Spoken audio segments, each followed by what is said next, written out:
Pixel Fold from Google is finally on open sale in US, UK, Germany and Japan. In addition, Google has formed a partnership with iFixit. They will extend the partnership for repair parts and instruction for foldable Pixel.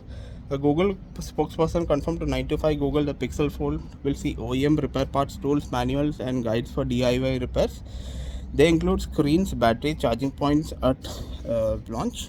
This development will make the Pixel Fold the first foldable phone to offer user repairs.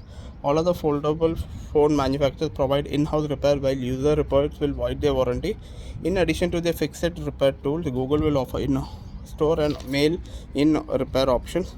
Google is planning to extend a warranty option called Preferred Care, which will offer accidental mechanical breakdowns and accidental damage after the device warranty period ends.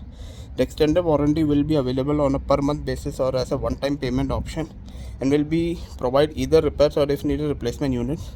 Google and iFixit has yet to give full details of the extent of their partnership.